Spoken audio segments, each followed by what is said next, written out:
مونږ عمل ستا په گفتار کوو امیره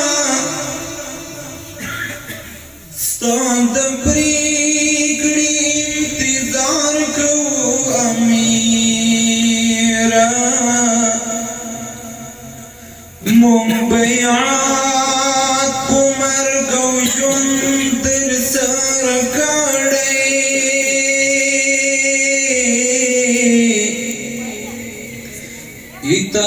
اطاعت کا گزار کو امیرا تر قیامتا